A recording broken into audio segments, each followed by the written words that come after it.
Me alegro de nuevo de saludarles porque en Diálogos PR Salud vamos a inaugurar un ámbito de las disciplinas médicas que no hemos tratado. Me refiero a la traumatología y ortopedia. No es un asunto menor, por cierto, entendiendo lo que ocurre cada día en España con muchas personas que tienen esguinces o fracturas. O también algunas alteraciones degenerativas que acaban también en la mesa del quirófano de traumatólogos y ortopedas. Pero bueno, hoy nos toca hablar con el director médico de la clínica ICTRA, Medicina Avanzada, que es el doctor Ángel Villamor. Doctor Villamor, me alegro de verle. ¿Qué tal? ¿Cómo estamos? Muy bien. Pues quería preguntarle un asunto. ¿Qué quiere decir ICTRA, punto Medicina Avanzada? ICTRA son las siglas de lo que el equipo de traumatología que trabaja en el centro decidió, y es definirnos como un instituto quirúrgico de traumatología y recuperación avanzada. Estamos volcados desde los inicios, desde hace 6 años, en intentar hacer una cirugía y una recuperación con rehabilitadores, con psicólogos, con médicos deportivos, lo más avanzada en cuanto a agilidad para el paciente y sobre todo conseguir los beneficios y los resultados idóneos. Bueno, tiene mucho interés para todos ustedes el hecho de que le llamen avanzada, pero nunca he visto un cartel que ponga retrasada en la asistencia médica. Siempre se supone que es la última porque ustedes están en la formación continuada en el proceso, o sea que es una reiteración. Decir que es una medicina avanzada, para mí hay o buena o mala medicina, ¿no? Eso es. Siempre decimos esto, ¿no? Que hemos tenido una idiosincrasia muy especial en cuanto a que lo que hemos hecho ha sido avanzar en el aspecto de la traumatología deportiva y aplicarla en nuestros pacientes de a pie. Yo creo que ahí está el avance, ¿no? Bien.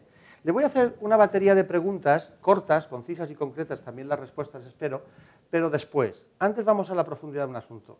Las caderas. Tenemos dos. Hay dos cótilos.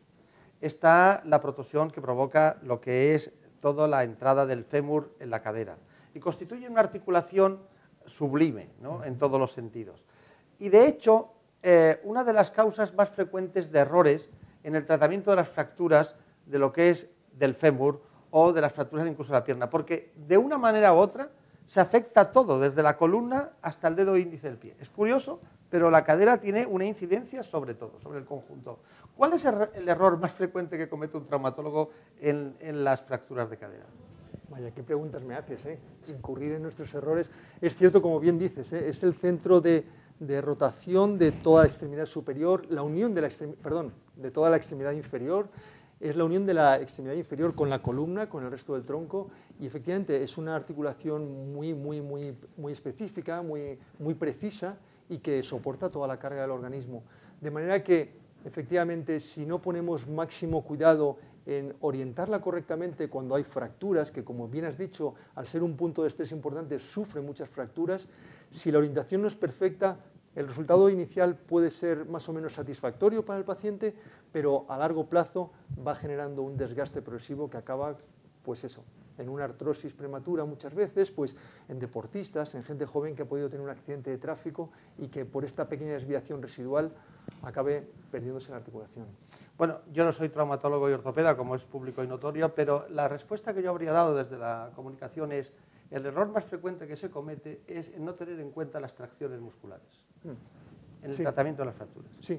Es decir, tenemos una fractura, el hueso se rompe por un determinado sitio y hay unos músculos que tiran de él y desplazan la fractura. Entonces, si no se tiene en cuenta esa tracción que hace el músculo a la hora de alinearlo, se cometen muchos errores. Efectivamente, es el aspecto que decíamos antes de la traumatología deportiva. Es cierto que la traumatología clásica miraba el esqueleto, el hueso, como bien estás diciendo, y con eso se solucionaba el problema.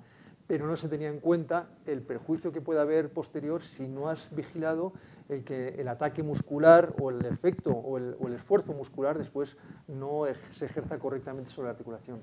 Bueno, la articulación de la cadera que usted ha traído, nos la puede poner aquí delante para poder trabajar sobre un asunto que quiero que conozcan nuestros espectadores. Vamos a ver, en primer lugar, ¿cuándo hay que poner una prótesis de cadera? ¿Cuándo? ¿En qué momento? Porque yo no soy partidario de que nadie se ponga una prótesis de cadera. Me gustaría que no existieran, pero existen y son buenas y necesarias. ¿Pero cuándo hay que ponerla? ¿Cuándo es el límite? La prótesis de cadera, efectivamente, es una cirugía que lo que pretende es dar, se dice clásicamente, quitar el dolor al paciente. Nosotros decimos dar calidad, quitar la falta de calidad de vida. Es cierto que el paciente se sienta delante de ti y te dice: vengo con un dolor en la cadera, me han dicho que tengo una artrosis, que se ha desgastado la articulación y que me debería operar, pero que, bueno, pues ¿cuándo lo hago? Que si es muy dolorosa me opere, que si no me duele mucho, pero ¿cómo sé yo cuándo es mucho o cuándo es poco? La conclusión es esta: si realmente el dolor está limitando en tu calidad de vida, está limitando tu vida en calidad, es cuando tenemos que poner la prótesis. Actualmente es una cirugía que ha evolucionado tan bien que no tenemos que tener esos temores a que sean piezas que se desgastan prematuramente. Y la frase aquella clásica de espérese lo más posible a ponérsela, como explicaremos más adelante, eso está obsoleta. Ya no tenemos que hacer esperar a un paciente, como decimos, con una calidad de vida empobrecida para poder acceder o decidirse a operarse. Está muy bien. Bueno, de todas maneras, el punto exacto, la frontera es el dolor, para decirnos. Sí. Cuando el dolor es insoportable, con tratamiento médico no se soluciona, vamos a la cirugía. Bien, prótesis cementadas, no cementadas, es un concepto antiguo ya, ¿no? Sí, sí, casi está, bueno, en desuso, ¿no? Las primeras prótesis que se diseñaron, pues bueno, no eran tan precisas como las actuales, necesitaban de un pegamento, un cemento para quedarse adheridas al hueso cuando las aplicábamos, ¿no? Existen, como decías anteriormente, las dos piezas de la prótesis, que es el vástago que sustituye al cuello y cabeza de fémur. Diríamos que el metaquilato es el hueso y la prótesis es lo que usted ha puesto ahí dentro para que se distinga. Eso es, en el modelo el metaquilato es el hueso para que se vea de alguna manera, de modo transparente, cuál es la prótesis que va y hasta dónde. Dan ganas de decirle, póngame dos, ¿no? Porque claro, porque son tan maravillosas, ¿no? Que dan ganas de tenerla para siempre, pero permítame que le diga, ¿qué inconveniente tiene cuando se pone una prótesis de este tipo, con el cótilo, con tal? ¿Cuál es el inconveniente? ¿El peso? No, ¿Es para toda la vida? No, el problema está en esto. Son piezas que van a sufrir, como decíamos anteriormente, una fricción, un trabajo mecánico importante por el movimiento que hacemos con ella cuando caminamos o hacemos deporte y por el peso que soportan. De manera que, como toda pieza mecánica, tiene su desgaste. Y eso es en lo que se ha evolucionado también mucho, porque hemos conseguido pues, enfrentar pues, materiales que mecánicamente tienen un deslizamiento muy importante y eso hace que se desgasten menos y por lo tanto tengan más vida media. No es como antiguamente algunas prótesis que a cada 6 años tenías que cambiarlas porque se habían desgastado por la fricción de la cabeza sobre el cotilo. Actualmente es más duradero, aparte de, como decíamos que hablaremos de ello, ¿no? De que disponen de piezas recambiables sin tener necesidad de arrancarlas. Claro. En muchas ocasiones, cuando se habla de prótesis, estamos hablando de una tecnología muy específica, con un I+D muy importante, pero todos los traumatólogos y ortopedas tienen sus inclinaciones por escuelas, por protocolos, por donde han aprendido. ¿Cuál es, diríamos, la suya? Es decir, ¿o tiene la versatilidad de dedicarse a implantar cualquier tipo de prótesis? Porque, ¿cómo se llaman las prótesis? Usted sabe que en el ámbito de la ortodoncia pues tenemos la escuela sueca, la escuela alemana, la escuela americana. En el ámbito de las prótesis incluso ha habido traumatólogos importantes en España que han tenido su propia prótesis. Sí. ¿Cuál es su caso? ¿Cómo hace usted? Pues efectivamente, por los años que llevo de experiencia, he vivido estas fases, como bien nos haces mencionar, de distintas escuelas. Gracias a la evolución en la tecnología de la comunicación por Internet, todo es mucho más rápido, mucho más ágil. El estar al día en cuanto a los avances que hay en una escuela o en otra, nos ha permitido lo que en ICTRA hemos defendido siempre, ¿no? El ir cogiendo y aprovechando los beneficios o las mejoras de cada escuela. Casi yo diría que realmente ya no existe tanta diferencia entre las distintas escuelas por lo que explicaba hace un momentito, y menos aún en nuestro caso, en el que estamos constantemente viajando para conocer en qué se ha avanzado en cada centro y aplicar en nuestros pacientes pues, las ventajas que vemos de cada uno, ¿no? Yo diría que actualmente, como estoy haciendo hincapié, se trata de conseguir una prótesis que mecánicamente esté bien diseñada, que los materiales sean de última generación y después la técnica, la rehabilitación que se haga, eso sí que has de ir pinchando y viendo porque, pues, como sabes, pues es un arte, es una artesanía, podríamos decir, la traumatología, y de cada maestro puedes aprovechar algo. Bueno, vamos a dejar este mundo principal, ¿no?, que a usted le encanta y que es lo que diríamos la cirugía más importante, mayor dentro del ámbito de la traumatología y la ortopedia, y vamos a ir con temas que no son menores. Yo le digo ese corolario de preguntas y usted me responde con brevedad. Por ejemplo, codo de tenista. El codo de tenista es una lesión muy frecuente que ocurre por el esfuerzo, principalmente del revés. Al dar el revés del tenis, utilizamos una serie de músculos que son los epicondíleos, se llaman, que se insertan en el codo, y lo que ocurre es que hay como pequeñas desinserciones del tendón. Esto genera un dolor no solo en el tenista, sino que aunque haya quedado definido o nombrado como codo de tenista, ocurre en muchas otras labores y es laborioso su tratamiento porque, como decimos, se trata de una desinserción en el contacto entre dos tejidos distintos, el tendón y el hueso. Hacemos tratamientos conservadores siempre en la medida de lo posible, con reposo, con hielo, incluso recurrimos a las infiltraciones locales con antiinflamatorio y en última instancia lo que hasta ahora hemos hecho es pasar a la cirugía, una cirugía muy sencilla con anestesia local en la que desinsertamos un poquito y refrescamos la zona, pero entre las infiltraciones que llamamos de antiinflamatorios que se usaban clásicamente y la cirugía, se ha introducido en estos 2 últimos años el poder pinchar los factores de crecimiento que extraemos de la sangre del paciente, que serían, siempre decimos, como las células madre, pero que en vez de extraerlas del hueso del paciente, de la médula ósea, las sacamos de la sangre. Habla usted tanto como los catedráticos, ¿eh? Hemos dicho que brevedad. Si no, no da tiempo a meter todas las preguntas que son tan interesantes. Si quiere, puede apartar la prótesis para que tengan una imagen nítida de su presencia en nuestros estudios aquí en PR Salud, nuestros espectadores. Seguimos con más preguntas. Por ejemplo, espolón calcáneo. El espolón calcáneo también se trata de una patología que es muy frecuente y que supone una irritación de un tendón que se llama la fascia plantar, que sería como el arco, la cuerda que sujeta el arco que supone el pie en el apoyo. Ahí hay pequeñas desinserciones de ese ligamento que provoca estos dolores en el talón, en la zona de apoyo del talón.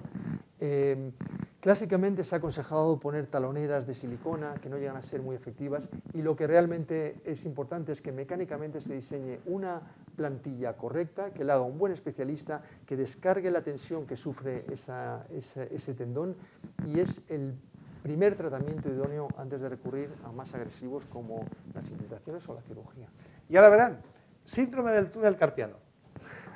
El síndrome del túnel carpiano es una patología que consiste en que el nervio mediano, que es uno de los nervios que llegan a la mano y reciben sensibilidad de parte de ella, pasa por un túnel muy estrecho a nivel de la muñeca y no sabemos por qué en muchos de los casos ocurre esto, pero empieza a sufrir una compresión a la altura de la muñeca y eso genera falta de sensibilidad, dolor e incluso parálisis parciales de la mano. Más frecuente en mujeres. Mucho más frecuente en mujeres. Más frecuente en personas que trabajan en correas de continuidad, de movimientos repetitivos y reiterativos, ¿no? Así es, el esfuerzo mecánico del trabajador repetitivo o las mujeres que, bueno, en ciertas edades en las que se altera el metabolismo y retienen líquidos, generalmente lo manifiestan en la cama, que es cuando más retienen líquidos, de madrugada la mano amanece, pues eso, como por compresión. Adormecida por compresión del nervio.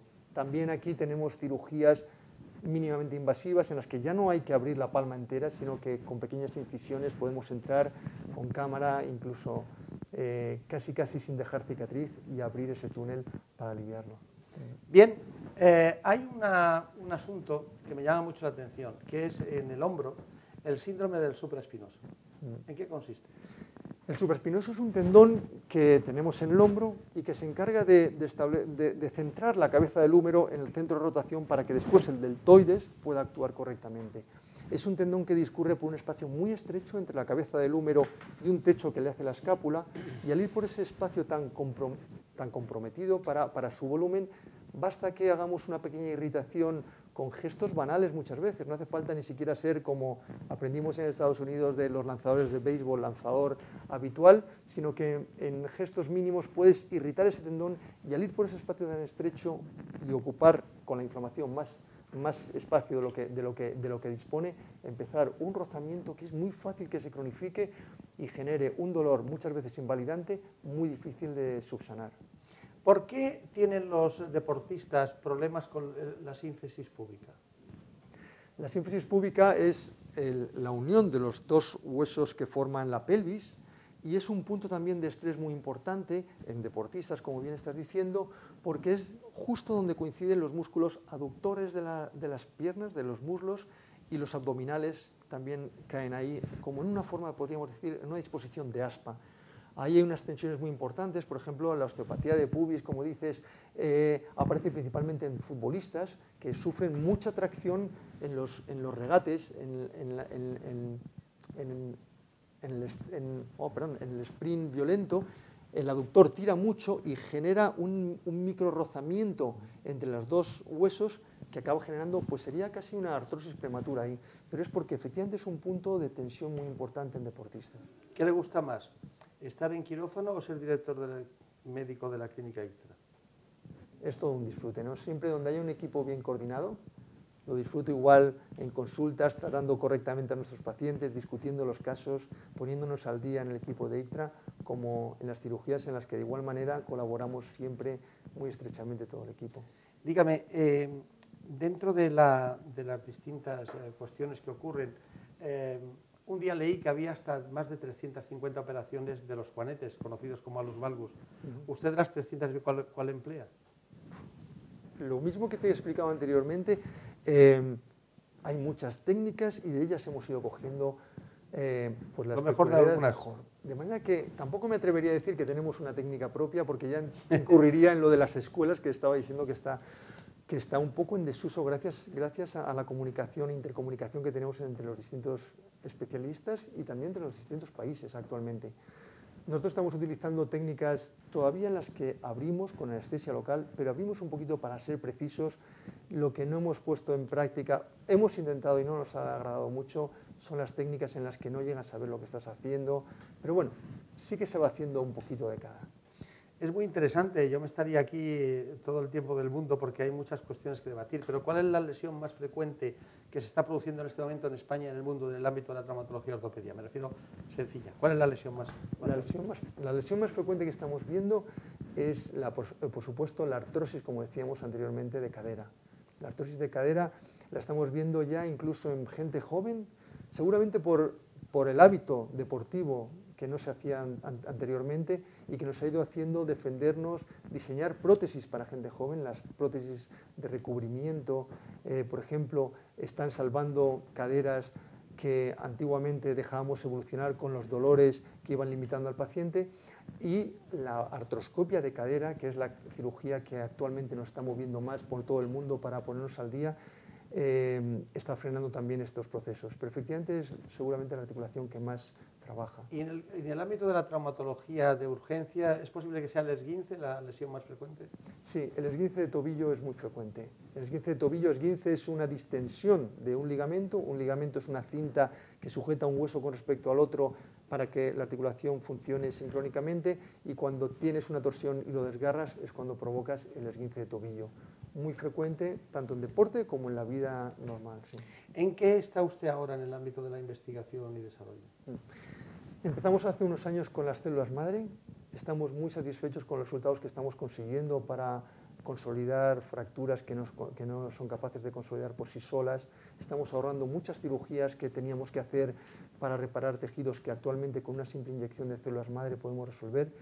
Y como decíamos anteriormente, la artrosis de la cadera de gente joven, que hemos empezado en este siglo XXI a descubrir por qué aparecía, que era el origen del 70% de las prótesis que poníamos en pacientes por debajo de los 50 años, de manera que gracias a el resolverlos a tiempo con artroscopia, estamos evitando que ese 70% de pacientes acabe pues, en una cirugía en la que lo que tienes que hacer es sustituir una articulación por una artificial.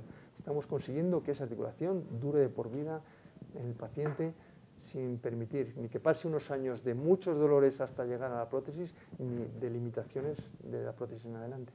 Claro. Bueno, pues hemos querido ir de lo más interesante de la cadera al corolario de cuestiones que ha desbrozado perfectamente uno de los grandes especialistas jóvenes españoles que hace investigación y desarrollo, hijo de médico, de neumólogo, uno de los grandes de la neumología española, el traumatólogo y ortopeda, director médico de la clínica ICTRA, el doctor Villamor. Muchísimas gracias, mucha suerte y hasta pronto. Muchas gracias a vosotros.